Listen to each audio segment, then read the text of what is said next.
see each other. Yeah, wonderful. Okay, so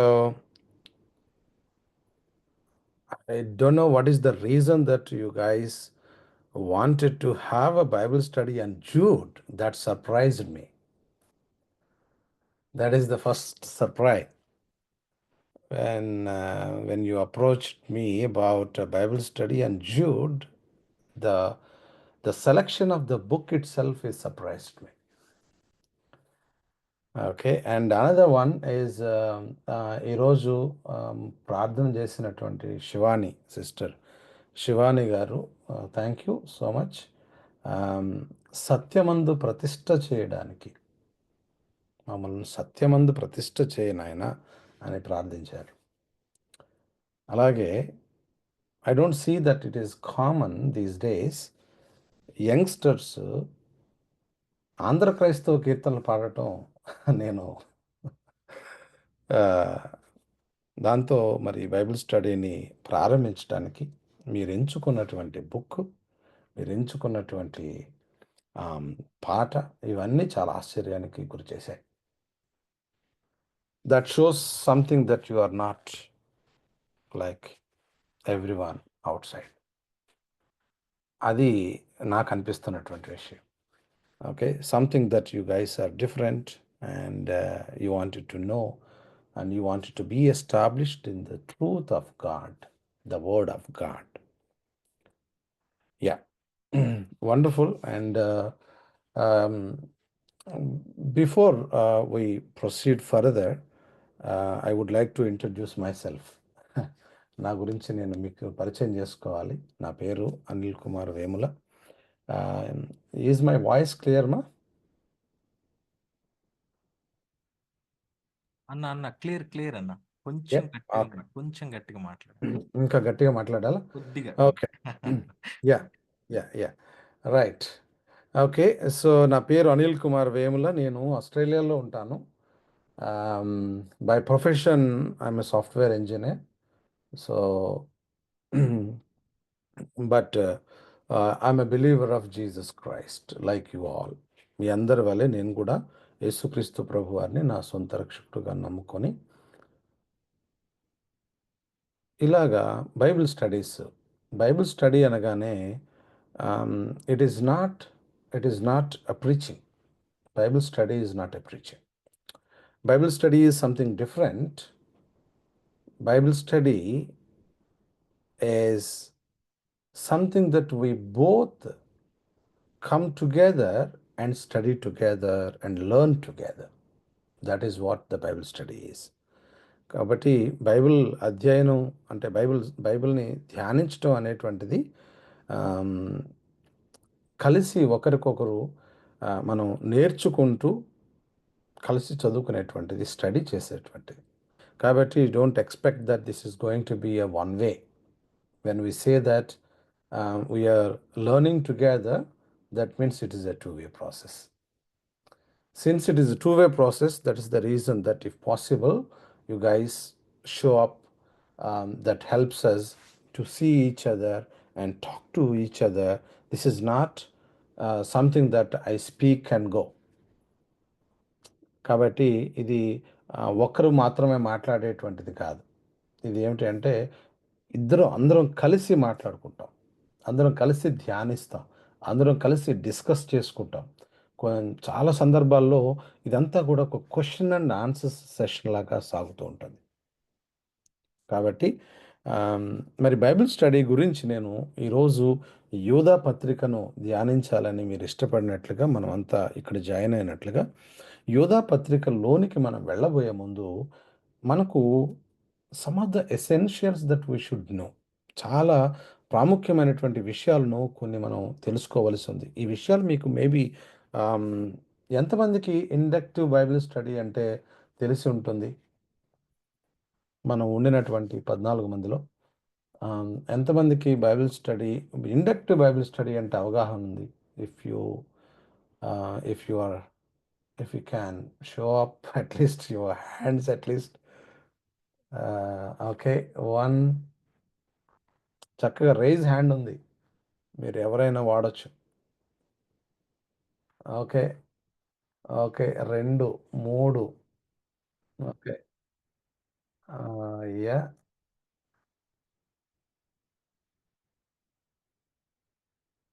right.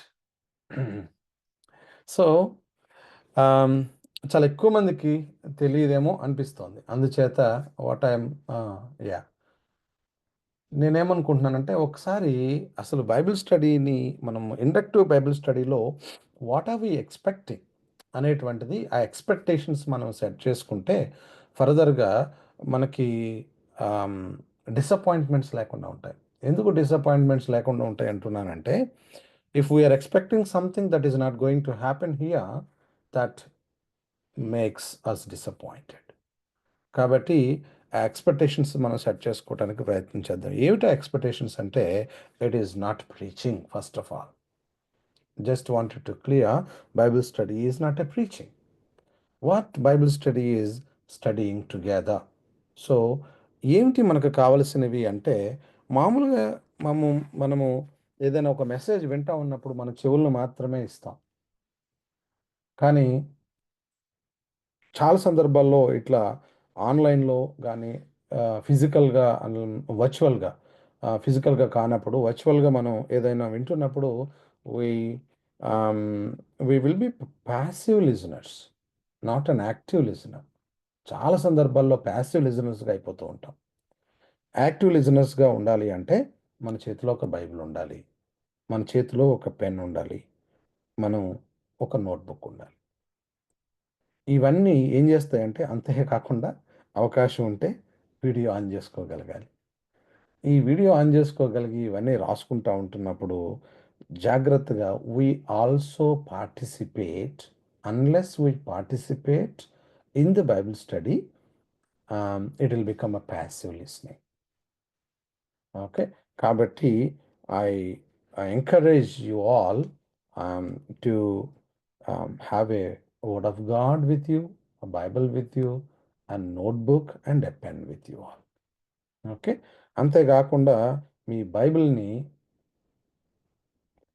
బాగా గీతలు గీసేసేయడానికి మీ మనసు కూడా ఒప్పుకోవాలి. ఇండక్టివ్ బైబిల్ స్టడీ అంటే. ఇండక్టివ్ బైబిల్ స్టడీ అంటే తెల్లగా ఉన్న బైబిలు రంగు రంగులయిపోవాలనమాట. అది ఇండక్టివ్ బైబిల్ స్టడీ. ఎందుకు రంగురంగులయిపోవాలంటున్నాను అంటే, మనము ఆహ్, ఈచ్ అండ్ ఎవ్రీ వర్డ్ గురించి మనం ఆలోచిస్తాం ఇండక్టివ్ బైబిల్ స్టడీలో. మనము ఇండక్టివ్ బైబిల్ స్టడీలో ఆహ్, ఒక హోలిస్టిక్ వ్యూ గురించి మనం ఆలోచిస్తాం. అండ్ ఇండక్టివ్ బైబిల్ స్టడీలో మనము ప్యారలల్స్ గురించి ఆలోచిస్తాం. ఇండక్టివ్ బైబిల్ స్టడీలో మనము పోలికల గురించి ఆలోచిస్తాం. ఇండక్టివ్ బైబిల్ స్టడీలో మనము కాంట్రాస్ట్స్ ఏమైనా ఉన్నాయా అనేటువంటి వాటి గురించి ఆలోచిస్తాం. కాబట్టి బైబిల్ స్టడీ అంటే ఒక వ్యక్తి బోధిస్తే జస్ట్ విని వెళ్ళిపోయేటట్టు లేదంటే 1, 2 మాటలు మనకు హృదయానికి తాకినటువంటి మాటలను మాత్రమే తీసుకొని వెళ్ళిపోయేటట్టు అయ్యేది బైబిల్ స్టడీ కాదు. కాబట్టి my dear brothers and sisters and friends, I request you to participate in the Bible study. Okay. యాక్టివ్‌గా మనమంతా పార్టిసిపేట్ చేద్దాం. ఓకే. నా మాటలు ఓకేనా మీకు? Do you agree with me? Yes, sir. Thank you. ఇంకా ఎవరైనా, ఇంకా ఎవరైనా మీరు మాట్లాడాలా? బైబిల్ స్టడీ అంటేనే మీరు మాట్లాడటమే. నేను మాట్లాడటం, మీరు మాట్లాడటం. ఈ 2 టూ వే కమ్యూనికేషన్ ఉంటేనే మనం బైబిల్ స్టడీ చేయగలుగుతాం. రైట్? సో, మేబీ ఇప్పటి వరకు గూడా మీకు ఆయా సందర్భాల్లో ఇటువంటి బైబిల్ స్టడీ గురించి మీరు ఒకవేళ వినడం ఇదే మొదటిసారయితే ఆహ్, ఓపికతో దానిని కొంచెం అడ్జస్ట్ అవ్వడానికి మనం ప్రయత్నించాలి. ఎందుకంటే చాలా వరకు మనం ఏమైపోయామంటే ఏదైనా ఒక ఆహ్, ఆన్‌లైన్‌లో ఏదైనా వింటున్నాము అంటే ఓకే. వీడియోని ఆఫ్ చేసేసుకొని ప్రశాంతంగా ఆహ్, వినడం లేదా కొంచెం ఆ వినడంలో డిస్ట్రాక్షన్స్ చాలా ఎక్కువ ఉంటా ఉంటాయి. కాబట్టి బైబిల్ స్టడీకి యాక్టివ్‌గా చాలా మనము యూజ్‌ఫుల్ చేసుకోవాలి అంటే మనము దానిని ఇండక్టివ్ మెథడ్‌లో మనము బైబిల్ని స్టడీ చేయాల్సి ఉంటుంది. రైట్? రైట్. అయితే ఈ ఇండక్టివ్ బైబిల్ స్టడీ ఆవశ్యకత గురించి నేను మీతో చెప్పాను. అయితే ఈ ఇండక్టివ్ బైబిల్ స్టడీని ఎలా చేస్తాము అనేటువంటి విధి విధానాల గురించి నేను మీతో చెప్పలేదు. ఆ విధి విధానాలేంటో చెప్తాను. ఎట్లాగా? సో, ఇండక్టివ్ బైబిల్ స్టడీని మనము దాదాపు 3 భాగాలుగా మనం విభజించొచ్చు. అంటే ఒక పారాగ్రాఫ్‌ని గానీ, ఒక ప్యాసేజ్‌ని గానీ, ఆహ్, లేదంటే ఒక చాప్టర్‌ని గానీ మనం ఏదైనా తీసుకున్నప్పుడు, లేదంటే just in our present case the book the epistle to JUDA. ఈ యోధా పత్రికను కనుక మనం తీసుకుంటే, యోధా పత్రికలో మనకి ఎన్ని వచనాలున్నాయి? ఎవరైనా చెప్తారా? 25. 25 వచనాలున్నాయి. 25 వచనాలున్నాయి. కాబట్టి ఈ 25 వచనాలను మనము అధ్యయనం చేయబోతున్నాం. ఈ 25 వచనాలలో నుంచి ప్రసంగం చేయాలంటే ఒక 45 నిమిషాల్లో ప్రసంగం అయిపోతుంది. కానీ ఇండక్టివ్ మెథడ్‌లో దీనిని స్టడీ చేయడానికి మేబీ 1 మంత్ కూడా పట్టొచ్చు. ఒక ఎగ్జాంపుల్ ఏమిటంటే మనం ఇంతకుముందు ఆహ్, యోహాను సువార్తను ఇండక్టివ్ మెథడ్‌లో స్టడీ చేశాం. ఎంతకాలం పట్టింది? ఎవరైనా చెప్తారా? మీకెవరికైనా గుర్తుంటే. Nearly 3 years. నియర్లీ 3 ఇయర్స్ పట్టింది. Yes. 3 సంవత్సరాలు మాకు యోహాను సువార్తను ధ్యానించడానికి సమయం పట్టింది. దాదాపు 3 సంవత్సరాలు. రైట్? కాబట్టి యోధా పత్రికను గూడా మనము ఈ ఒక్క అధ్యాయం కలిగినటువంటి ఈ యోధా పత్రికను మనము ఆ విధంగా స్టడీ చేయడానికి చాలా కాలం పట్టొచ్చు. అయితే అంతకాలం పడుతోంది అని నేను మిమ్మల్ని భయపెట్టట్లేదు. సాధ్యమైనంత వరకు మనము దీనిని త్వరగా ఫినిష్ చేసుకోవడానికి మనం ప్రయత్నం చేస్తాం. అయితే కూలంకషంగా ధ్యానం చేయడానికి మనము ప్రయత్నం చేస్తాం. Right? So, are you okay with me? Simon and ఇంకా ఎవరైనా జాయిన్ అయ్యారా? ఎవరైనా మాట్లాడగలుగుతారా? అన్న ఓకే అన్న. ఓకేనా? Okay. Wonderful. That's fine. Thank you. Right. So, is this something that you are after? అన్న ఈస్ దిస్ సంథింగ్ దట్ ఈ విధానం మీకు ఓకేనా? ఓకే అన్న. వండర్‌ఫుల్. ప్రశ్నోత్తరాలు ఇలా అవన్నీ ఫ్లోలో అంటే ఎవరో అన్మ్యూట్ చేసుకున్నారు. మీరు అనిల్ గారితో మాట్లాడుతున్నారా లేదా? Okay. Okay. Right. That's fine. Okay. Thank you so much. And అయితే మనము ఈ ఇండక్టివ్ మెథడ్‌లో బైబిల్ స్టడీని చేసేటప్పుడు మనం గుర్తుపెట్టుకోవాల్సినటువంటిది 3 విషయాలు ఏమిటి అంటే, మనము ఏదైనా ఒక పారాగ్రాఫ్‌ని గాని అలా తీసుకున్నప్పుడు ఒక చిన్న చిన్న పారాగ్రాఫ్ బై పారాగ్రాఫ్స్ మనం తీసుకుంటాం. ఆ పారాగ్రాఫ్‌లో మొత్తం ఉండినటువంటి మేబీ 4 వచనాలు లేదా 5, 10 వచనాలను మాత్రం మనము ప్రతి వారం ఆ వచనం వెంబడి వచనాన్ని మనం చదువుతాం. చదివిన తర్వాత ఏ ఉద్దేశం చేత చదువుతామంటే 3 విధాలుగా మనం చూస్తాం అదే పారాగ్రాఫ్‌ని. మొదటి విధానం ఏమిటి అంటే అబ్జర్వేషన్. అబ్జర్వ్ చేస్తామనమాట. ఈ అబ్జర్వేషన్ అనేటువంటి ప్రక్రియలో మనము మన కన్ను మాత్రమే కాదు, మన నోరు మాత్రమే కాదు, మన మైండ్ ఈ మూడిటిని మనం వాడతాం.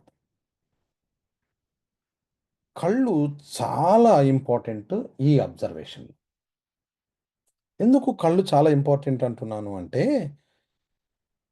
ఈ అబ్జర్వేషన్ సరిగ్గా గనక మనం అబ్జర్వ్ చేయగలిగితే, అక్కడ ఉండినటువంటి విషయాలే, వాక్యంలో రాయబడినటువంటి వాటినే జాగ్రత్తగా మనము కళ్ళతో జాగ్రత్తగా చదవగలిగితే, జాగ్రత్తగా అబ్జర్వ్ చేయగలిగితే 80% of the misunderstanding of the word of God వెళ్ళిపోతుంది. అంటే ఈ అబ్జర్వేషన్ సరిగా చేయని కారణం చేత దేవుని వాక్యాన్ని వక్రీకరించటానికి 80% అవకాశాలున్నాయన్నమాట. అంటే ఈ రోజున దేవుని వాక్యాన్ని వక్రీకరించేటువంటి వాళ్ళు, లేదంటే వక్రీకరించి బోధించడానికి కారణం ఏమిటి అంటే అబ్జర్వేషన్ సరిగ్గా చేయట్లేదు. అంతే. వాళ్ళేదో కావాలని తప్పుగా బోధించడానికి ప్రయత్నం చేయట్లేదు వాళ్ళు. వాళ్ళు అబ్జర్వ్ చేయకపోవడం చేత తప్పుగా బోధించేటట్లుగాను, తప్పుగా అర్థం చేసుకున్నారు కాబట్టి తప్పుగా బోధిస్తారు. అదే గనక వారు అబ్జర్వేషన్ సరిగ్గా చేయగలిగి ఉండుంటే అలా బోధించేవాళ్ళు కాదు. దీనిని బట్టి అబ్జర్వేషన్ సరిగ్గా చేయగలిగితే వక్రమైనటువంటి బోధలు సగానికి పైగా తగ్గిపోతాయి. ఈరోజు క్రైస్తవ్యానికి ఉండినటువంటి ప్రధానమైనటువంటి సమస్య ఏమిటంటే వాక్యాన్ని వక్రీకరించడం. ఉద్దేశపూర్వకంగా వక్రీకరించేవారు కొంతమంది ఉండొచ్చు. కానీ ఉద్దేశపూర్వకంగా కాకుండానే తమకు తెలియకుండానే వక్రీకరించి బోధించేవాళ్ళు. That is what they learn and hence they are preaching. కాబట్టి అబ్జర్వేషన్ యొక్క ప్రాముఖ్యత ఎంత ఉంది అని చెప్పడానికి నేను ఈ ఎగ్జాంపుల్స్ వాడుతూ ఉన్నాను. కాబట్టి observation, first of all you observe the text. ఈ అబ్జర్వేషన్లో మనం ఏం చేస్తాము అంటే ఈ టెక్స్ట్ని కొన్ని ప్రశ్నలు అడుగుతాం. ఏమిటి ఆ ప్రశ్నలు అంటే దీనిని ఎవరు రాశారు, ఎప్పుడు రాశారు, ఎందుకు రాశారు, ఏ పరిస్థితుల్లో రాశారు, ఏ ప్రశ్నకు జవాబుగా రాశారు, ఏ కల్చర్ నుంచి రాశారు, ఏ కల్చర్కి రాశారు, లేదంటే ఏ టైం పీరియడ్లో రాశారు. ఇట్లాంటి ప్రశ్నలన్నింటినీ కూడా ఆ టెక్స్ట్ని మనం అడుగుతాం.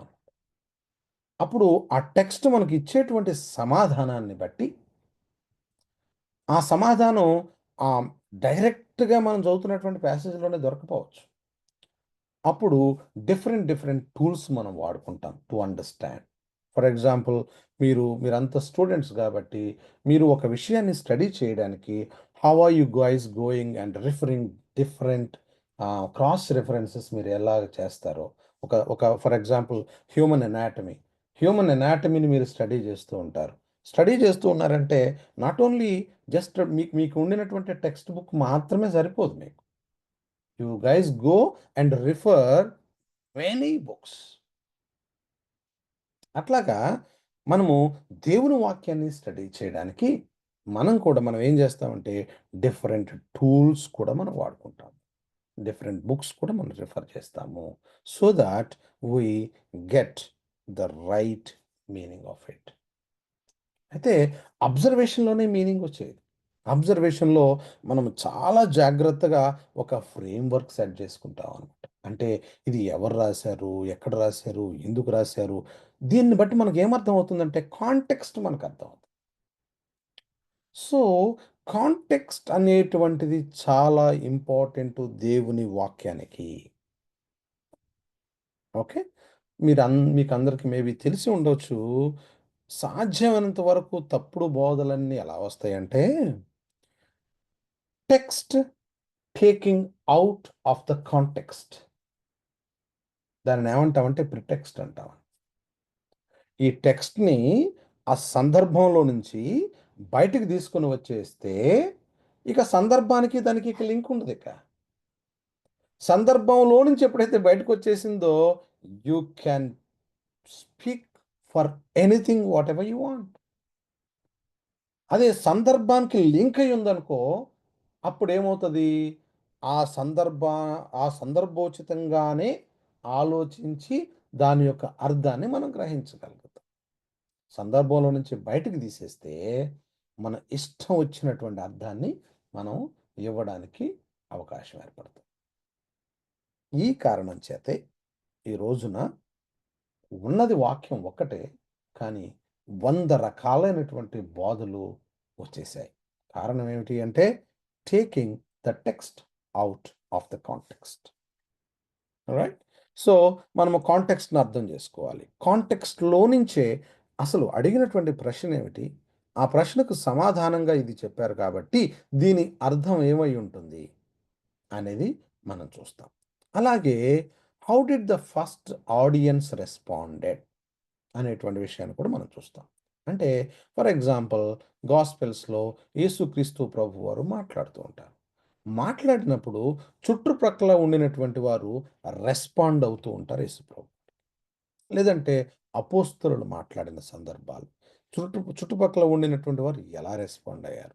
ఎందుకంటే since they are the first audience, they understood the in the context. Hence they are replying in the context. కాబట్టి దాన్ని బట్టి మనం కాంటెక్స్ట్ ఇంకా బెటర్‌గా అర్థం చేసుకోవడానికి అవకాశం ఉంటుంది. ఎందుకని? ఎందుకంటే ఈ వాక్యం రాయబడింది కొన్ని వందల సంవత్సరాలకు పూర్వమే. అంటే ఎప్పటికి? వాక్యం రాయబడింది ఒక ఒక ఎవ్రీ 50 ఇయర్స్‌కి కూడా కల్చర్‌లో చాలా చేంజెస్ వచ్చేస్తున్నాయి. లాంగ్వేజ్‌లో చాలా చేంజెస్ వచ్చేస్తున్నాయి. తర్వాత జియోగ్రాఫికల్ లొకేషన్స్, ఒక లొకేషన్ ఫర్ ఎగ్జాంపుల్ మన భారతదేశం, మన ఆంధ్రప్రదేశ్‌లో తీసుకోండి, ఎన్ని డైలెక్ట్స్ ఉన్నాయి. ఎన్ని కలోకియల్ లాంగ్వేజెస్ ఉన్నాయి.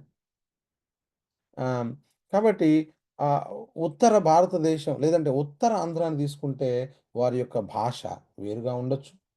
కొన్ని పదాలు. తెలంగాణ తీసుకుంటే దానికి పదాలు వేరుగా ఉండొచ్చు. మరి ఆంధ్రాలో ఇంకా వివిధ భాగాలను గనక మనం తీసుకుంటే, అక్కడ వాడేటువంటి పదాలకు అర్థాలు వేరుగా ఉండొచ్చు.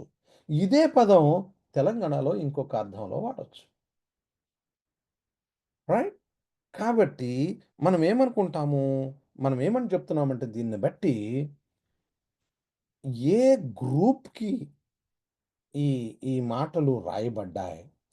వాళ్ళు ఎట్లా స్పందించారు? వాళ్ళెట్లా అర్థం చేసుకున్నారు? అనేటువంటి విషయాలు మనకు ఈరోజు ఈ వాక్యాన్ని ధ్యానించడానికి, అర్థం చేసుకోవడానికి, అధ్యయనం చేయడానికి ఉపకరిస్తాయి. రైట్? జియోగ్రాఫికల్‌గా మనం ఆలోచించాలి. ఎందుకంటే నేను ఎందుకు ఇంత డీటెయిల్‌గా నేను చెప్తున్నానంటే వి ఆర్ ఆల్ మనమంతా చదువుకుంటున్నటువంటి విద్యార్థులం కాబట్టి. మనము ఒక పల్లెటూరు ప్రాంతానికెళ్ళి చదువు లేదంటే అంతగా లేనటువంటి వారితో ఈ విషయాలన్నీ మనం చెబితే వారికి అర్థం కాకపోవచ్చు. కానీ దేవుని వాక్యాన్ని క్షుణ్ణంగా, సరిగా అధ్యయనం చేయాలి అంటే విద్యార్థులముగా, జ్ఞానం కలిగినటువంటి వారముగా, మనము చదువుకుంటున్నటువంటి వారముగా మన జ్ఞానాన్ని దేవుని వాక్యాన్ని అర్థం చేసుకోవడానికి మనం వాడాలి. మనకు ఉండినటువంటి రిసోర్సెస్ ఏవైతే ఉన్నవో, ఆ రిసోర్సెస్ ఈరోజు ఉండినటువంటి టెక్నాలజీని దేవుని వాక్యాన్ని స్టడీ చేయడానికి మనం వాడాలి. అప్పుడే సరైనటువంటి విధానంలో దేవుని వాక్యాన్ని మనము అర్థం చేసుకోగలుగుతాము. ఈ కారణం చేత ఇంత విపులంగా ఈ విషయాలను మీకు నేను చెప్తాను. రైట్? రైట్. ఇప్పుడు అబ్జర్వేషన్ చేస్తాం. అబ్జర్వేషన్ చేసిన తర్వాత మనం ఏం చేస్తాము అంటే ఇంటర్ప్రిటేషన్ చేస్తాము. ఇంటర్ప్రిటేషన్ చేయటం అంటే ఏమిటి? Interpreting the word of God. ఆ వాక్యాన్ని ఇంటర్ప్రిట్ చేస్తాం. ఎట్లాగా? ఇంటర్ప్రిట్ చేయటం అంటే ఏమి లేదు. దానికి అర్థం చెప్తాం. What it means. అందుకనే మనకి ఇంకా కొంచెం బెటర్‌గా మనం అర్థం చేసుకోవడానికి అబ్జర్వేషన్‌లో కొన్ని ప్రశ్నలు వేస్తామన్నాను గదా! దానిని మేబీ ఇలా అంటే ఇంకా బెటర్‌గా ఉండొచ్చు. డబ్ల్యూహెచ్ క్వెషన్స్ అంటాం గదా! ఈ WH questions where, what, when, how ఇలాంటి ప్రశ్నలన్నింటినీ కూడా మనం అబ్జర్వేషన్ టైంలోనే ఆ టెక్స్ట్‌కి వేసినప్పుడు మనకు జాగ్రత్తగా కాంటెక్స్ట్ లేదంటే ఏ టైంలో ఈ సంభాషణ జరుగుతోంది? ఉదయకాలం జరుగుతోందా? మధ్యాహ్నం జరుగుతోందా? ఈవినింగ్ జరుగుతా ఉందా? నైట్ జరుగుతా ఉందా? ఇట్లాంటివన్నీ కూడా ఆ టైమ్ పీరియడ్స్. దాన్ని ఏమంటామంటే సైన్ పోస్ట్స్ అంటాం అన్నమాట. ఈ కరెక్ట్‌గా మధ్యాహ్నం 3 గంటలకు అన్నప్పుడు వెంటనే మనం విజువలైజ్ చేసుకుంటాము. ఇది ఎక్కడ జరుగుతుంది? మధ్యాహ్నం. మధ్యాహ్నం అంటే మన అర్థం మన మధ్యాహ్నమా? వారి మధ్యాహ్నం అంటే ఏమిటి మళ్ళీ? వారికి మధ్యాహ్నం అంటే ఏమిటి? ఆ రోజుల్లో మధ్యాహ్నం అని దేన్ననేవారు వాళ్ళు? ఇట్లాగా. ఇది 3వ గంట లేదంటే 6వ గంట అని మాట్లాడుతూ ఉంటాం. 9వ గడియ, 6వ గడియ, 3వ గడియ, మొదటి జాము, రెండవ జాము ఇట్లాంటి మాటలన్నీ కూడా మనకి తెలుగు బైబిల్‌లో కనిపిస్తా ఉంటాయి. వాటిల్ని అసలు జాములంటే ఎన్ని? ఏ విధంగా వాళ్ళని జాములన్నారు? లేదంటే ఆ హీబ్రూ కల్చర్‌లో వాళ్ళు టైమ్ పీరియడ్స్‌ని ఎట్లాగా డేని ఎట్లా తీసుకునేవాళ్ళు? ఇట్లాంటివన్నీ కూడా మనం ఆలోచిస్తే మనకి ఒక డే అంటే అర్థం ఏమిటో మనకు అర్థమవుతది. ఈరోజు మనం అనుకుంటున్నటువంటి డే వేరు. వారు బైబిల్ యేసుక్రీస్తు ప్రభువారు సంచరిలో వారు పరిగణించేటువంటి డే వేరుగా ఉంటుంది.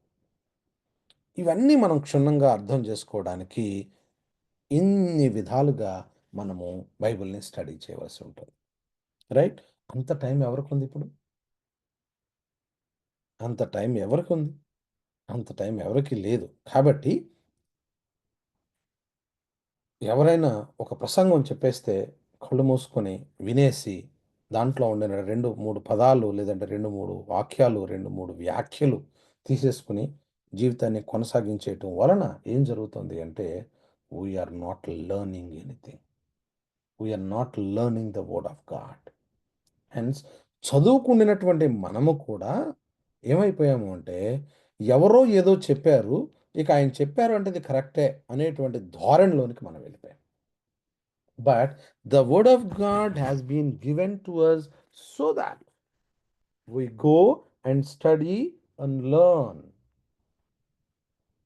దేవుడు మనల్ని చూడండి, దేర్ ఆర్ మెనీ పీపుల్ మీకులాగా చదువుకోలేకపోయిన వాళ్ళు చాలామంది ఉన్నారు. మీకులాగా జ్ఞానం లేకుండా ఉండినటువంటి వాళ్ళు చాలామంది ఉన్నారు. వాళ్ళు ఏ విధంగా వాక్యాన్ని వింటున్నారో మనం కూడా అదే విధంగా వాక్యాన్ని వింటే వారికి మనకి తేడా ఏమిటి? వారు ఎవరో చెప్పింది విని వెళ్ళిపోతా ఉన్నారు. మనం కూడా అలాగే వెళ్ళిపోద్దామా? మనము కూర్చొని దేవుడు మనకు చదువిచ్చాడు, జ్ఞానం ఇచ్చాడు, రిసోర్సెస్ వాడుకోవడానికి ఈరోజు టెక్నాలజీ అందుబాటులో ఉంది. మనకి కొంచెం ఆసక్తి, సమయం ఇవ్వగలిగితే అది ఆసక్తి, సమయం ఎప్పుడు ఇవ్వగలుగుతామంటే వాక్యం పట్ల మనకు తృష్ణ కలిగినప్పుడు. ఈ తృష్ణ కలిగినప్పుడు ఈ వాక్యాన్ని చదవాలి అనేటువంటి ఆసక్తి మనకు కలుగుతుంది. ఈ వాక్యాన్ని నేర్చుకోవాలి. యేసుక్రీస్తు ప్రభువారంటే ప్రేమ కలిగి ఉండటం వేరు. దేవుని వాక్యాన్ని నేర్చుకోవాలి అని తృష్ణ కలిగి ఉండటం వేరు. అనేక మందికి యేసుక్రీస్తు ప్రభువారంటే ప్రేమ ఉంటుంది. కానీ యేసుక్రీస్తు ప్రభువారంటే ప్రేమ కలిగిన ప్రతి వారు వాక్యం నేర్చుకోవడానికి తృష్ణ కలిగిన వారు అని చెప్పడానికి వీల్లేదు. రైట్? కాబట్టి ఆ వాక్యం నేర్చుకోవడానికి ఆసక్తిని మనము కలిగి ఉండాలి. చదువుకున్న వారిగా, ఆలోచించగలిగిన వారిగా. రైట్? కాబట్టి రెండవది ఇంటర్ప్రిటేషన్ అంటే అర్థం చెప్పుట. అర్థం చెప్పుట. కాబట్టి ఈ రెండవది ఇంటర్ప్రిటేషన్. ఈ మొదటిది గనక మనము సరిగ్గా అబ్జర్వ్ చేయగలిగితే ఈ వాక్యానికి అర్థం చెప్పడం సులువవుతుంది. మొదటి దాంట్లో ఎక్కువ సమయం మనం గడపాలి. కానీ చాలామంది అబ్జర్వేషన్ అనేటువంటి దానికి అసలు సమయమే ఇవ్వకుండా ఇంటర్ప్రిటేషన్ చేయడానికి ప్రయత్నం చేస్తారు. దానివల్ల ఏమి ఇబ్బంది అవుతుందంటే, వారికి నేను చెప్పినటువంటి సైన్ పోస్ట్స్ గురించి తెలియదు. ఇగ్నోర్ చేస్తారు. ఎవరితో ఎందుకు చెప్పారు అనేటువంటి కాంటెక్స్ట్‌ని ఇగ్నోర్ చేస్తారు. ఇవన్నీ ఇగ్నోర్ చేసేసిన తర్వాత ఆ టెక్స్ట్‌ని బయటికి తీసుకొచ్చేస్తాము కాంటెక్స్ట్ నుంచి. తీసుకొచ్చేసినప్పుడు ఇంటర్ప్రిట్ చేస్తాము. ఇంటర్ప్రిట్ చేస్తే ఏమైపోతదంటే, నేను ఏదైతే అర్థం చెప్పాలనుకున్నానో, ఆ అర్థాన్ని టెక్స్ట్లోకి చొప్పిస్తాను. అది. కానీ వాస్తవానికి వాక్యం రాయబడింది మనకి ఎందుకంటే ఆథర్ యొక్క ఇంటెండెడ్ మీనింగ్, ఈ ఆథరు లేదంటే ఈ రైటరు ఏ ఉద్దేశం చేత రాశారో, ఆథర్ ఏ ఉద్దేశం చేత రాయించారో, నేను 2 పదాలు వాడుతున్నాను ఇక్కడ. The writer and the author. Because every book in the world will have one. But the book that we read and treat, the word of God, has an author and a writer. The Holy Spirit of God is the author of this book, and there are multiple writers that the author used to write. Right? కాబట్టి ఈ author యొక్క ఆలోచన ఏమై ఉంటుంది? పరిశుద్ధాత్మ దేవుడు ఎందుకు దీనిని రాయించారు? ఈ రైటర్ యొక్క ఉద్దేశం ఏమిటి ఇక్కడ ఇట్లా రాసినప్పుడు? ఏమి రైటర్ మనకి ఏది కన్వే చేయాలనుకుంటున్నారు? ఈ విషయాలను మనము అర్థం చేసుకుంటూ దేవుని వాక్యానికి మనము అర్థం చెప్పాలి. అంటే మనం ఏం చేస్తున్నాము అంటే ఆథర్ యొక్క లేదంటే రైటర్ యొక్క ఆలోచన ఏమిటి అనేటువంటిది మనం అర్థం చేసుకోవడానికి ప్రయత్నం చేస్తున్నాం. అంతేగాని నా నాకేం అర్థమైంది, నాకు ఇట్లా అర్థమైంది కాబట్టి నేను ఇదే చెప్తాను. ఎందుకంటే చాలామంది పెద్ద పెద్ద బోధకులు కూడా మీరు వినే ఉంటారు. ఏమని చెప్తూ ఉంటారు అంటే దేవుని వాక్యము 2 ఎవరని చెప్తారా? దేవుని రెండంచుల ఖడ్గము వంటిది. రెండు అంచులు కలిగిన ఖడ్గము. ఎక్కడుందండి 2 అంచులు కలిగిన ఖడ్గం అని? ఎక్కడుంది 2 అంచులు కలిగినటువంటి ఖడ్గం అని చూద్దామా అసలు? హీబ్రూస్ 4th చాప్టర్లో ఉంది. ఒక్కసారి చదువుతావమ్మా? చదువుతాను.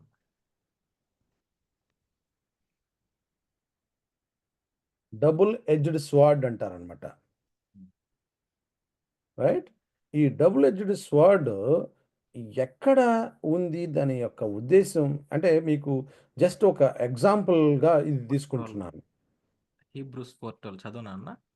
చదవమ్మా. ఎందుకనగా దేవుని వాక్యము సజీవమై బలము గలదై రెండంచుల గల ఎటువంటి ఖడ్గము కంటెను వాడిగా ఉండి ఒక్కసారి ఉండు నాన్న, మళ్ళీ ఒక్కసారి నిదానంగా చదువు దాన్ని. ఎందుకనగా దేవుని వాక్యము సజీవమై బలము గలదై రెండంచుల గల ఎటువంటి ఖడ్గము కంటెను వాడిగా 2 అంచులు గల. ఇప్పుడు ఇది ఖడ్గం అనుకున్నానా? ఇది ఖడ్గం. ఇది 2 అంచులు కలిగిన ఖడ్గం. ఇది ఓకే. ఇది దేవుని వాక్యం. ఇది దేవుని వాక్యం. ఇది దేవుని వాక్యం. ఇది 2 అంచుల ఖడ్గం. ఇప్పుడు చదువు. ఎందుకనగా దేవుని వాక్యము సజీవమై బలము గలదై రెండంచులు గల ఎటువంటి ఖడ్గము కంటెను. ఇప్పుడు చూడండి, 2 అంచులు కలిగిన ఖడ్గం ఇది అనుకున్నాం కదా. కంటెను అంటే ఇది పైకి వెళ్ళినట్టేగా. ఇప్పుడు డిగ్రీస్ ఆఫ్ కంపారిజన్ మనకుందిగా. కంటెను అంటే అది ఏ డిగ్రీ? అది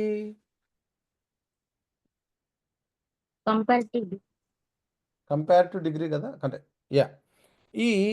ఈ కంపారిజన్స్ మనం చేసుకుంటున్నప్పుడు కంటెను అంటే దీంతో సమానం కాదనే కదా దాని అర్థం. Isn't it? అంటే ఈ 2 సమానం కాదు అనే కదా దాని అర్థం. Why did why miss this? దేవుని వాక్యము 2 అంచులు కలిగిన ఎటువంటి ఖడ్గము కంటెను వాడగలదా అంటే it is sharper than the double edged sword. అంటే డబుల్ ఎడ్జ్డ్ స్వర్డే చాలా తక్కువైనటువంటిది, దానికంటే షార్ప్ అని చెప్తున్నారు దేవుని వాక్యాన్ని. కానీ ఇప్పటి వరకు ఎన్నిసార్లు వినుంటాం మనం? వర్డ్ ఆఫ్ గాడ్ అనగానే రెండంచులు కలిగిన ఖడ్గం అది అని చెప్పటం. అంటే నువ్వేం చేసావంటే దేవుని వాక్యాన్ని అవమానించావన్న. దేవుని వాక్యాన్ని దేవుడు ఏమన్నాడంటే, నా వాక్యము 2 అంచులు కలిగినటువంటి ఎటువంటి ఖడ్గము కంటెను వాడి గలదై అనంటే, చాలా షార్పర్ అనంటే, లేదు ప్రభువా నీ వాక్యం అటువంటిది కాదు. మాకు ఉండేటువంటి డబుల్ ఎడ్జ్డ్ స్వార్డ్ ఎంతుందో నీ వాక్యం కూడా అంతే అని చెప్పామన్నమాట. ఇది ఎందుకు నేను చెప్పానంటే, అబ్జర్వేషన్ ఎంత ఇంపార్టెంటో మీకు అర్థం కావడానికి. దీనికి పెద్ద నాన్న మీకులాగా నేను కూడా మెడిసిన్ చదవాలా ఇప్పుడు ఇది అర్థం చేసుకోవడానికి? అవసరం లేదుగా. లేదు లేదన్నా. ఏం అవసరం లేదుగా. దీనికి సివిల్ ఇంజనీరింగ్ చేయక్కర్లేదు. లేదంటే న్యూరోపతి మీకులాగా చదవాల్సిన అవసరం లేదు. ఏది చదవాల్సిన అవసరం లేదు. జస్ట్ తెలుగులో ఉండినటువంటి వాక్యాన్ని కొంచెం తెలుగు భాష పట్ల కొంచెం ఆసక్తి ఉండి, లేదంటే కొంచెం టైం ఇచ్చి, నా కళ్ళను జాగ్రత్తగా వాడి, అసలు ఏం వ్రాశారు అనేటువంటి చిన్న ఆలోచన చేయగలిగితే చాలు. దేవుని వాక్యము 2 అంచులు కలిగినటువంటి ఖడ్గం కాదు. దేవుని వాక్యము 2 అంచులు కలిగినటువంటి ఖడ్గము కంటే వాడిగలది. Sharper than the double edged sword అని నేను చెప్పడానికి జస్ట్ నా కళ్ళు వాడితే చాలు. దానికోసం నాకు మర్మాలు తెలియాల్సిన అవసరం లేదు. రైట్? కాబట్టి మనము రెండవది ఇంటర్ప్రిటేషన్ చేస్తాము. ఇంటర్ప్రిటేషన్ మనం చేసేటప్పుడు వాక్యానికి అర్థం చెప్తాము. ఓకే? ఆ వాక్యానికి అర్థం చెప్తాము. ఈ వాక్యానికి అర్థం చెప్పేటప్పుడు కాంటెక్స్ట్‌లో నుంచే మనం పెట్టి మాట్లాడతాము. ఇది చాలా ఇంపార్టెంట్. మూడవది అప్లికేషన్. అంటే అన్వయము. అంటే వాక్యాన్ని ఓకే. అక్కడ ఏముంది? ఇదుంది. దాని అర్థం ఏమిటి? ఇది. అయితే నాకేంటి?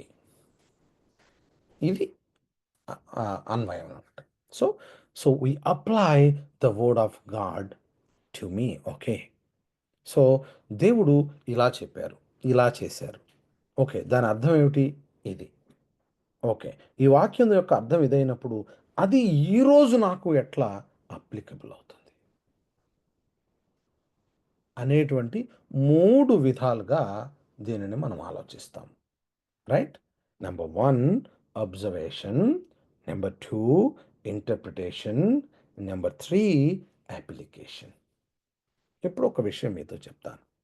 ఏమిటంటే అబ్జర్వేషన్ సరిగ్గా చేయకపోయినా, ఇంటర్ప్రిటేషన్ సరిగ్గా చేయకపోయినా, అబ్జర్వేషన్ సరిగ్గా చేయకపోతే ఇంటర్ప్రిటేషన్ సరిగ్గా చేయలేం. ఇంటర్ప్రిటేషన్ సరిగ్గా చేయలేకపోతే అప్లికేషన్ సరిగ్గా చేయలేం. So they are all interlinked. So మన careful observation will lead us to effective application. చాలా ఎఫెక్టివ్గా దానిని పర్సనల్గా చక్కగా మనం అర్థం చేసుకోవడానికి రైట్ అప్లికేషన్ మనం చేయడానికి ఉపయోగపడుతుంది. రైట్? అట్లాగే తర్వాత ఫిగరేటివ్ స్పీచెస్. మనకి ఇంగ్లీష్ భాష పట్ల మనకు మక్కువ ఉంటే మనము ఫిగరేటివ్ లాంగ్వేజెస్ బైబిల్లో చాలా సందర్భాల్లో ఫిగరేటివ్ లాంగ్వేజెస్ వాడతారు. ఎగ్జాంపుల్స్ చెప్పమంటారా? ఎగ్జాంపుల్స్ ఏమిటంటే సంఘం వధువుతో పోల్చబడింది కదా. అంటే యేసుక్రీస్తు ప్రభువారు ఎవరు? ఆయన వరుడు, సంఘం వధువు అని చెప్పి దాన్ని లిటరల్గా తీసేసుకొని, ఫిగరేటివ్గా చెప్పినటువంటి విషయాన్ని లిటరల్గా తీసేసుకుని, యేసుక్రీస్తుని నేను పెళ్లి చేసుకోబోతున్నాను అని పాటలు రాసేశారు. ఇది ఎంత ఘోరమైనటువంటి పరిస్థితికి దారితీస్తుంది. దేవుని వాక్యాన్ని ఫిగరేటివ్ స్పీచ్లో చెప్పినటువంటి దానిని ఫిగరేటివ్గానే మనం తీసుకోవాలి.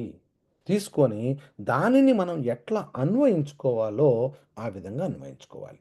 అలా కాకుండా ఫిగరేటివ్‌ని తీసుకెళ్ళి లిటరల్‌గా దాన్ని మనం ట్రాన్స్‌లేట్ చేసి దాన్ని అప్లై చేసుకుంటే వచ్చేటువంటి ప్రాబ్లమ్స్ ఏమిటంటే చాలా ఘోరమైనటువంటి ప్రాబ్లమ్స్ వచ్చేస్తాయి. కాబట్టి my friends, let us carefully observe the word of God. Then carefully interpret in the context.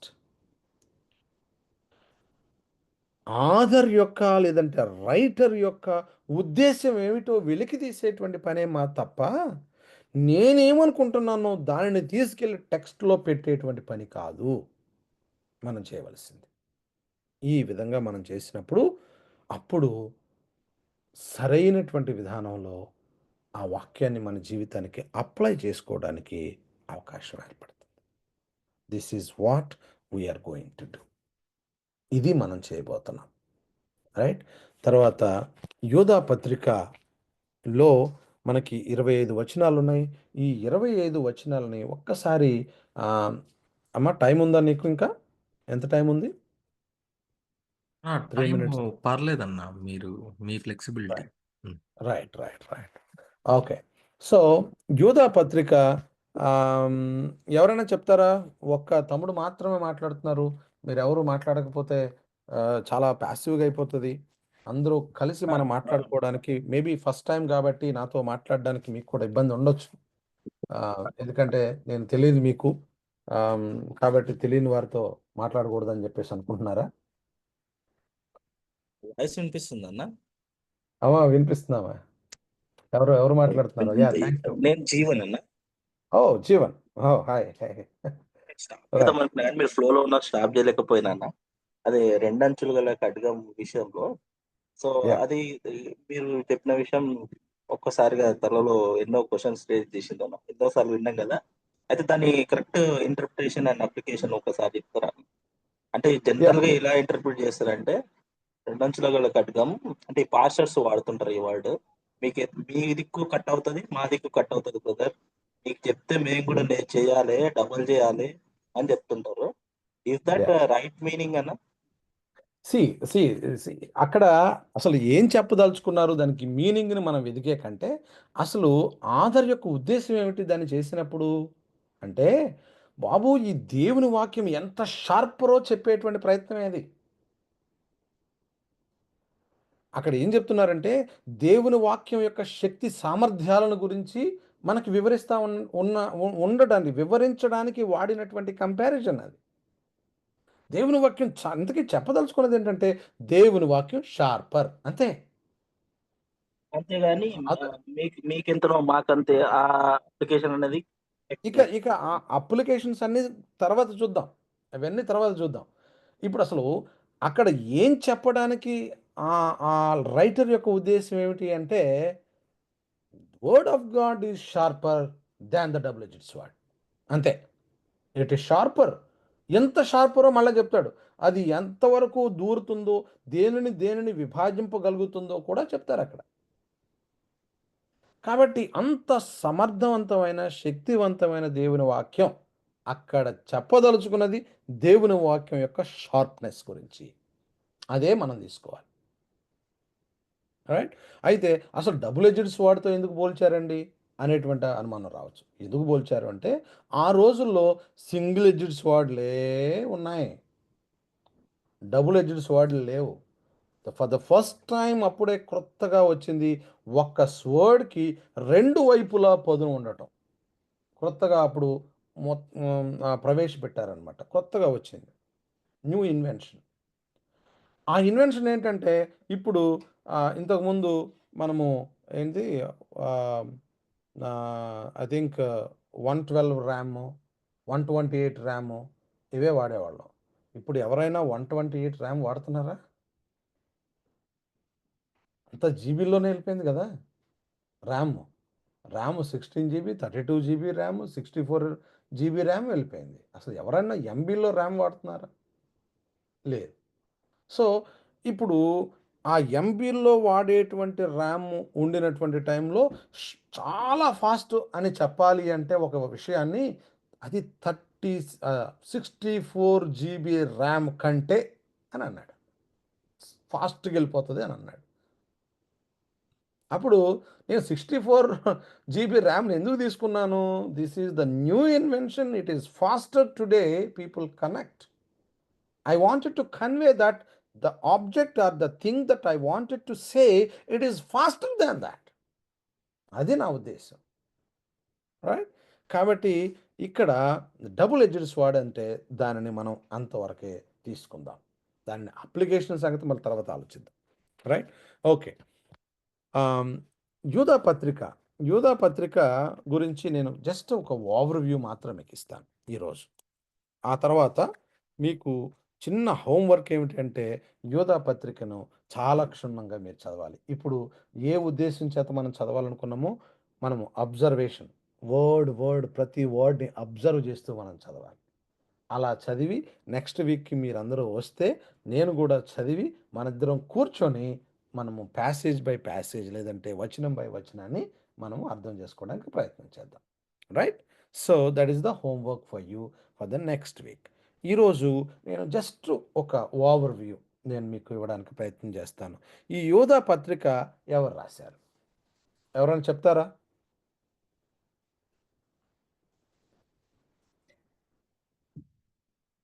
ఎవరు చెప్పరా? యూజా గారే రాశారు సార్. యోధా పత్రికని యోధా గారే రాశారా? రైట్. ఓకే. అది ఎక్కడుంది?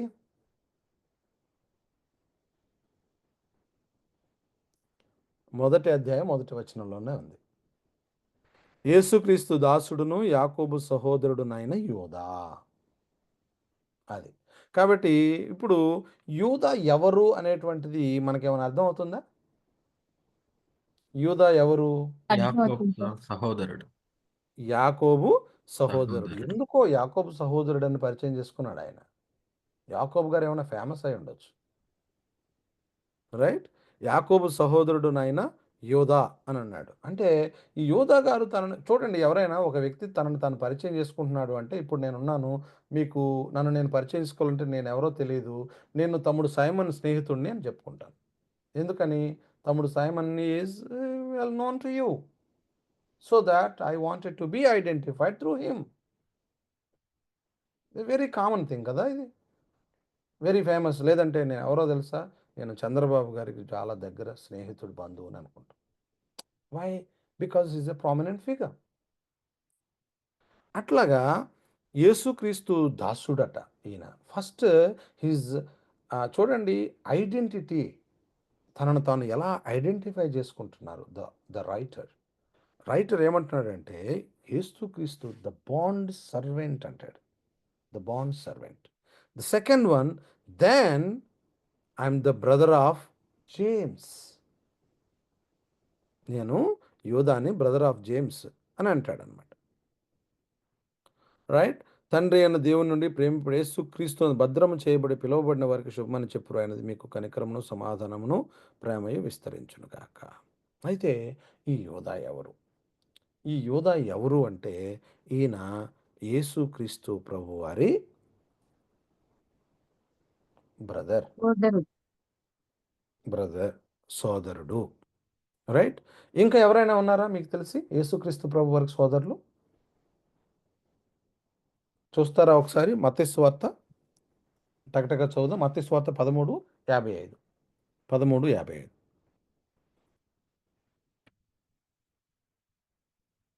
ఎవరైనా చదువుతారా? 13:55.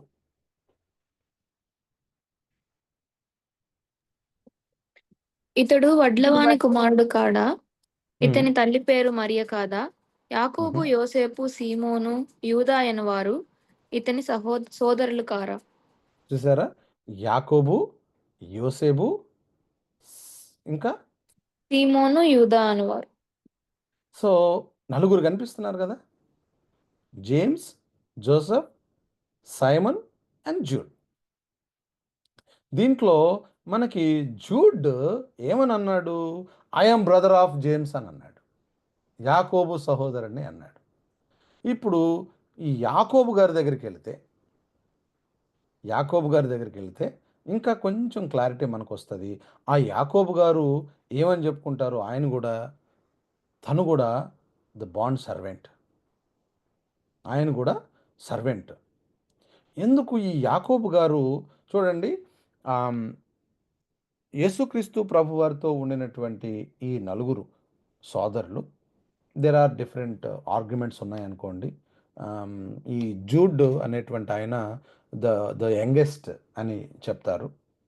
ట్రెడిషన్ ప్రకారం ఏంటంటే వీళ్ళంతా కూడా యోసేపు గారికి పుట్టినటువంటి వారుగా చెప్తారు. కొంతమంది they differ with it saying that వీళ్ళు యోసేపు గారికి అంతకుముందే వివాహం అయింది కాబట్టి ఆ తండ్రికి సంక్రమించినటువంటి సంతానంగా కొంతమంది చెప్తూ ఉంటారు. There are few different thoughts about it. However, ఒక యూనివర్సల్గా మనమంతా కూడా నమ్మేది ఏమిటి అంటే, ఎందుకంటే చర్చ్ యాక్సెప్ట్ చేసింది ఏమిటి అంటే, వీళ్ళంతా కూడా యేసుక్రీస్తు ప్రభు వారి తరువాత మరియకు, యోసేపుకు పుట్టినటువంటి వారుగానే మనము ట్రెడిషనల్గా మనం యాక్సెప్ట్ చేస్తూ వస్తున్నాం. Right? That is not our point, just it is something that I wanted to mention, that's all. అయితే ఇక్కడ ఈ యేసుక్రీస్తు ప్రభువారి యొక్క సహోదరులు ఎవరైతే ఉన్నారో వాళ్ళంతా కూడా యేసుక్రీస్తు ప్రభువారిని నమ్మిన వాళ్ళు కాదు.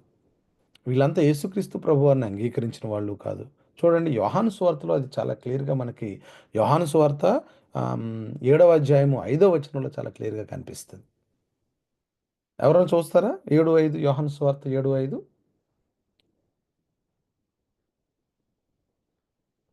ఒకరు యోహాను సువార్త 7:5 చూడండి. ఆయన ఆయన సహోదరులను ఆయన యందు విశ్వాసముంచుండి ఉమ్, యేసు నా మరొక- సమయం చదవండి. యేసు నా సమయం ఇంకనూ రాలేదు, ఈ సమయం ఎల్లప్పుడూ సిద్ధముగానే ఉన్నది. లోకము మిమ్మల్ని ద్వేషించనేలేదు గాని దాని క్రియలు చెడ్డమని నేను దానిని గురించి సాక్ష్యం ఇచ్చుతున్నాను కనుక అది నన్ను ద్వేషించుతుంది. ఇప్పుడు ఒక్కసారి మీరు కొరింథీయులకు రాసిన పత్రిక మొదటి కొరింథీయులు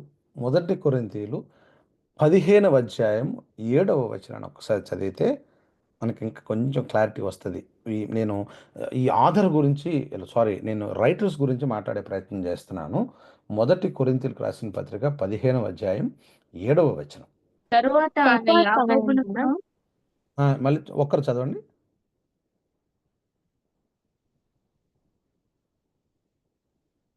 తరువాత ఆయన యాకోబుకును అటు తర్వాత అపోస్తులందరికీ కనబడెను. అందరికీ కడపట ఆ కాలం ముందు పుట్టినట్టున్న నాకును కనపడెను. 15:7 చదువుతున్నావా? కొరింథీయులకు రాసిన పత్రిక అవునన్న, 1 Corinthians 15:7. అదే అన్న. తర్వాత ఆయన యాకోబుకును అటు తర్వాత అపోస్తుల అందరికీ కనపడెను.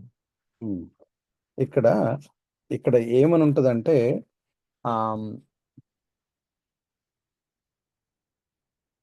వాళ్ళు మరొకసారి, లేదంటే మొదటి కొరింథీ 9:5 చూద్దాం. 9:5. ఈ 9:5లో మనకి వీళ్ళు ఇరువురు కూడా ఏం చేస్తున్నారు సహోదరులు అనేటువంటిది కొంచెం చాలా క్లియర్గా ఉంటుంది. మొదటి కొరింథీ 9:5 చూద్దాం. తక్కిన అపోస్తుల వలెను ప్రభు యొక్క పౌలు గారు ఏమంటున్నారు ఇక్కడ? తక్కిన అపోస్తలుల వలెను, ప్రభు యొక్క సహోదరుల వలెను, అది చూసారా? కేఫా వలెను, ప్రభు యొక్క సహోదరుల వలె అంటే ఈ ప్రభు యొక్క సహోదరులు కూడా ఏం చేస్తున్నారట? దాని తర్వాత చదవమ్మా. కేఫా వలెను, విశ్వాసురాలైన భార్యను వెంట పెట్టుకొని తిరుగుటకు మాకు అధికారము లేదా? అంటే వీళ్ళు పరిచర్యలో they are travelling, they are going here and there and preaching gospel. వీళ్ళంతా కూడా స్వార్థ పరిచర్య నిమిత్తం ఆయా ప్రదేశాలకు వెళుతూ ఉన్నట్లుగా చాలా క్లియర్గా కనిపిస్తుంది. ఎవరి వలె? అపోస్తలుల వలె. తర్వాత యేసుక్రీస్తు ప్రభు వారి సహోదరుల వలె. వీళ్ళు తర్వాత కేఫా వలె భార్యను వెంట పెట్టుకుని వెళ్ళడానికి కూడా మాకు అధికారం లేదా, అవకాశం లేదా అని ప్రశ్నిస్తూ ఉన్నారు. అంటే వీళ్ళంతా కూడా దే ఆర్ ట్రావెలింగ్ అనేటువంటిది చాలా క్లియర్గా కనిపిస్తుంది. ఎవరి సహోదరులు అంటే ఇక్కడ మనకు చాలా క్లియర్గా మనం అర్థం చేసుకోవడానికి అవకాశం ఏముంటుందంటే, Jude who wrote the epistle and James who wrote the epistle. ఎందుకని? Jude identified, addressed or introduced himself saying that I am brother of James. Right. కాబట్టి ఇక్కడ వీళ్ళు ఇరువురు కూడా యేసుక్రీస్తు ప్రభువారి సోదరులు అనేటువంటి విషయాన్ని మనం అర్థం చేసుకుంటాం. అయితే ఆయన తర్వాత కాలంలో ఈ జూడ్ యెరూషలేములో వీళ్ళంతా కూడా యేసుక్రీస్తు ప్రభువారు బ్రతికున్నప్పుడు ఎవరూ కూడా నమ్మలేదు ఆయన్ని. యేసుక్రీస్తు ప్రభువారు పునరుద్ధానుడైన తరువాత వీళ్ళు అప్పుడు యేసుక్రీస్తు ప్రభువారిని గురించి నమ్మినట్లుగా మనకు కనిపిస్తుంది. రైట్. సో అట్లాగే ఈ జూడ్ తర్వాత he became church leader in Jerusalem. అట్లాగే జేమ్స్ కూడా. వీళ్ళంతా కూడా లీడర్స్గా, మంచి స్ట్రాంగ్ లీడర్స్గా వాళ్ళు ఎర్లీ చర్చ్లో ఉన్నట్లుగా మనకు అర్థమవుతుంది. అది చర్చ్ యొక్క హిస్టరీ చూసినప్పుడు. రైట్. తర్వాత ఈ ఆథర్ లేదంటే ఈ రైటరు ఎందుకు రాశాడు, ఎక్కడి నుంచి రాశాడు, ఎప్పుడు రాశాడు అనేటువంటి దానికి మనకు పెద్దగా ఎవిడెన్సెస్ కనపడవు కదా. కాకపోతే ఒకటి మాత్రం కనిపిస్తుంది. అదేమిటంటే 2వ పేతురు పత్రికతో 2 పీటర్తో చాలా కొంచెం ప్యారలల్గా కనిపిస్తుంది అనమాట ఈ జూడ్. అది మనం రాబోయేటువంటి రోజుల్లో మనం ఆ ప్యారలల్ స్టడీ కూడా మనం చేయబోతున్నాం. రైట్. అయితే ఈ రోజుకి నేనేం చేస్తానంటే జస్ట్ కొన్ని విషయాలు మీకు రాసుకోగలిగితే రాసుకోండి. ఈ వచనాలను విభజించి ఒక ఓవర్వ్యూని నేను మీకు చెప్తాను. మొదటి 2 వచనాలు, 25 వచనాలు అనుకున్నాం కదా. మొదటి 2 వచనాలు సాల్యుటేషన్ అంటే గ్రీటింగ్స్ అన్నమాట, నమస్కారాలు చెప్పారు. 3-4 వచనాలు ఇక్కడ ఎందుకు ఈ ఉత్తరం రాస్తున్నారో చెప్తున్నారు. ఎందుకు ఈ ఉత్తరాన్ని ఆయన రాస్తున్నారో చెప్తారన్నమాట. అసలు ఏమనుకున్నాడు 3వ వచనం చూద్దాం. ప్రియులారా, మనకందరికీ కలిగిన రక్షణను గురించి మీకు రాయవలనని విశేష ఆసక్తి గలవాడనై ప్రయత్నపడుచుండగా, ఆయన ఉద్దేశం ఏమిటట?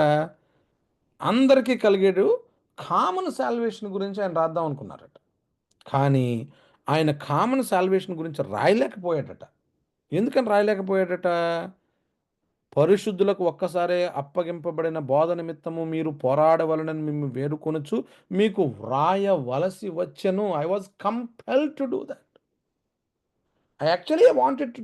ఇప్పుడు నేను ఏం చేద్దాం అనుకున్నాను, ఇది చేద్దాం అనుకున్నాను.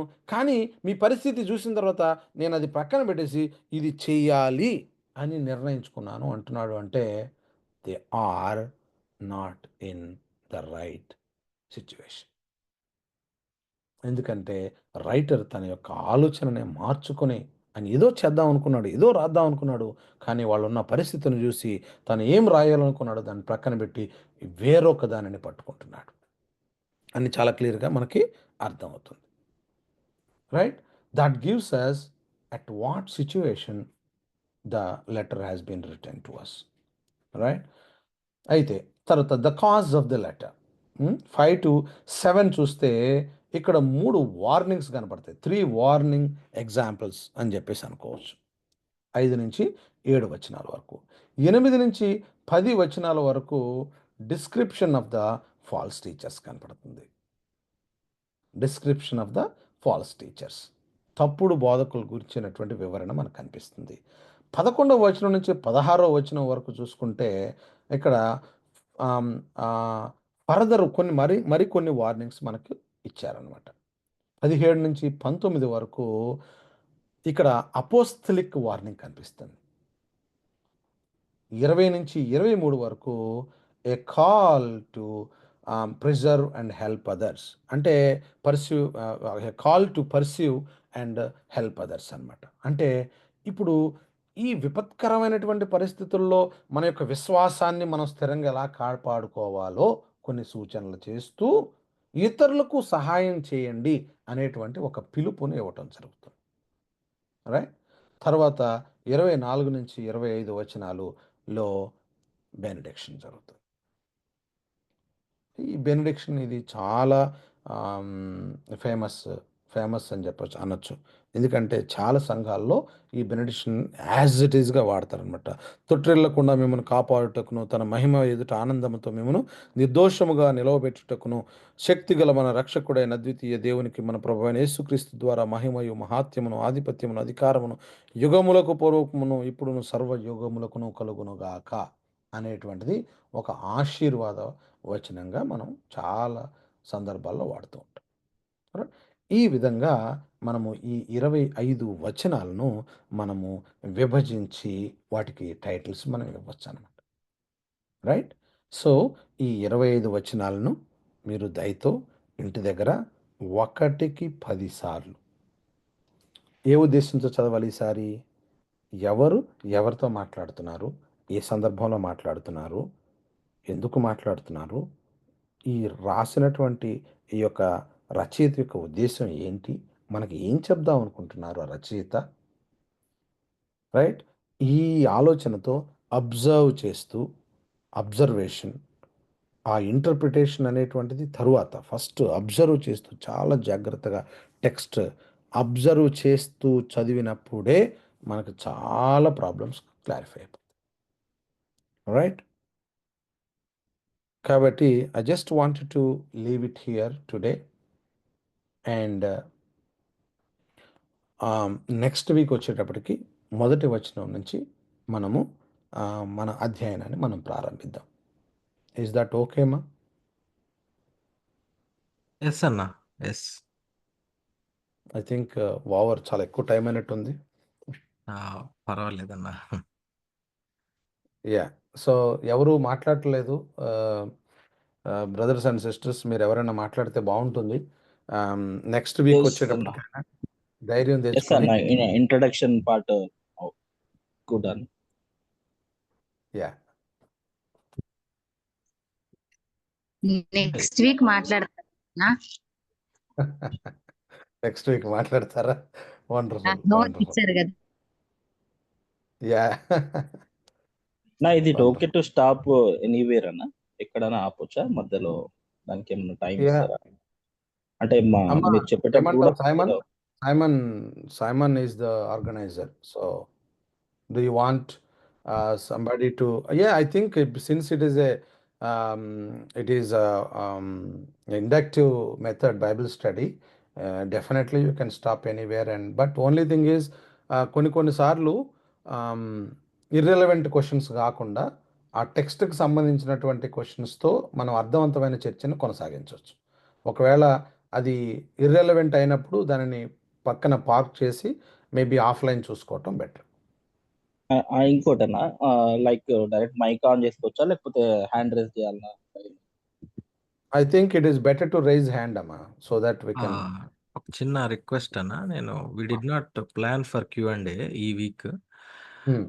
నెక్స్ట్ వీక్ నుంచి మీకు మెనీ పీపుల్ ఆర్ ఇంట్రెస్టెడ్, నేను చూస్తున్నాను. సో నెక్స్ట్ వీక్ నుంచి Q&A పెట్టుకుందాం. అండ్ మీరు ఒక ఆర్డర్ వైజ్గా హ్యాండ్ రైజ్ చేసుకొని, అంటే not interrupting in between the అంటే బ్రదర్ Q&A గురించి కాకుండా, అంటే మధ్యలోనే ఇంటరాక్టివ్ గురించి అంటే అన్న చెప్తున్నప్పుడే అది మనకి అనిల్ బ్రదర్ లీడ్ చేస్తారు సార్. నేను Q&A గురించి చెప్తున్నాను. ఓకే ఓకే అండి. We don't have any problem మీరు అడిగినా కూడా, బట్ గా అయిపోద్ది అని ఇంకేం లేదు అన్న. ఇఫ్ అయిపోతే ప్లీజ్ స్ప్రే అండ్ క్లోజ్ అన్న. ఓకే రైట్, ప్రార్థన చేసుకుందాం. మహాపరిశుద్ధుడా, మహోన్నతుడా, ఆయన మరి నీ బిడ్డలకు ఇచ్చినటువంటి వాక్యం పట్ల మీరు ఇచ్చినటువంటి ఆసక్తిని బట్టి మీకు వందనాలు. ఈ విధంగా మేము ఈ దినాన్న కొద్దిసేపు నాయన మీ వాక్యాన్ని ధ్యానించడానికి మమ్మల్ని మేము ప్రిపేర్ చేసుకోవడానికి మీరు మాకు సమయం ఇచ్చారు. అందుని బట్టి మేము స్తుతిస్తూ ఉన్నాం ప్రభువా. మీ వాక్యాన్ని మేము ధ్యానించడానికి మాకు మీ సహాయం కావాలి. ఇది మీ వాక్యము, మీరు మాకు వివరిస్తే తప్ప మాకు అర్థం కాదు. మీ సహాయం మాకు కావాలి నాయన. ఏ ఉద్దేశం చేత మీరు ఈ వాక్యాన్ని రాశారో ఆ ఉద్దేశాన్ని మేము గ్రహించడానికి మాకు మీ కృప కావాలి. మానవులంగా మా ప్రయత్నాలు ఎన్ని చేసినా మీ జ్ఞానాన్ని మేము వివరించలేం. కానీ మీరు మాత్రం మాట్లాడినప్పుడు, మీరు మా నేత్రాలు తెరిచినప్పుడు, మీరు మాకు గ్రహింపునిచ్చినప్పుడు, మీరు మాకు బోధించినప్పుడు, మీరు మాకు వివరించినప్పుడు మాత్రమే మేము గ్రహించగలుగుతాం. దేవా, మరి ఈ బైబిల్ స్టడీని మీ బిడ్డలు ప్రారంభించారు. నాయనా, మేమంతా కలిసి మీ వాక్యాన్ని మేము నేర్చుకోవడానికి మాకు మీ సహాయం కావాలి. మీరే సహాయం చేసి మమ్మల్ని అందరినీ సర్వసత్యంలోనికి నడిపించమని, సత్యమందు మమ్మల్ని స్థాపించమని, తద్వారా మీ వాక్యము మా జీవితాలను ప్రక్షాళించినట్లుగా మాలో క్రీస్తు సారూప్యంలోనికి మేము ఎదగడానికి మీ వాక్యం చేత మీరు మమ్మను ఆయన శుద్ధి చేయనట్లుగా మీ యొక్క బైబిల్ స్టడీని మా జీవితాలకు ఆశీర్వాదకరంగా మార్చమని యేసుక్రీస్తు వారి పరిశుద్ధమైన నామంలో ప్రార్థించి స్తుతించి వేడుకుంటున్నాం తండ్రి. ఆమేన్. థ్యాంక్ యూ అన్న. Very informative session. Next week లేదా మీకు పాసిబిలిటీ ఉంటే ఈ వీకే ఒకరోజు ఇవ్వండి అన్న. ఎవ్రీ మండే పెట్టుకుందాం కదా నాన్న. ఓకే ఓకే అన్న, మీ ఇష్టం. ఎవ్రీ మండే ప్లాన్ చేసుకున్నాను నా ఇవన్నిటి నేను. ఓకే సో మీకు ఎవ్రీ మండే మీకు నేను అలాట్ చేసేసుకున్నాను ఈ టైం. ఓకే అన్న. Okay, thank you for your time అన్న. నెక్స్ట్ మండే మీట్ అవుదాం. Next Monday Sure. Q&A కూడా మీరు ఓకే అయితే పెడదాం. అంటే సాధ్యమైనంత వరకు మనకి నేను I don't think that separate Q&A పెద్ద ఉండదేమో అని అనుకుంటున్నాను. కారణం ఏంటంటే ఇట్ ఈస్ నాట్ క్వశ్చన్స్ అన్ని అన్న ఎక్కువ వేస్తాడు కాబట్టి మేము అడగడానికి ఏమి ఉండదు. క్వశ్చన్స్ క్వశ్చన్స్ వచ్చేస్తాయి. ఇప్పుడు నేనే క్వశ్చన్స్తో వస్తాను, ఆన్సర్స్ మీరు అదే చెప్పాలి. సో ఇండక్టివ్ మెథడ్ కాబట్టి ఇట్ ఈస్ నాట్ ఇది కాదు ఏమది మామూలు జస్ట్ ప్రీచింగ్ కాదు. So ya that is okay, thank you so much అన్న. Thank you so much brothers and sisters, friends. Thank you for those who join. ఎవరు hand raise చేశారు? చారల్. Would you like to Thank you, ask? brother. Thank you. I want to say thank you. Okay, thank you so much, sister. Thank you. Okay Okay, అన్న, thank you. Shall we? Okay, thank you. See you all. Okay, bye.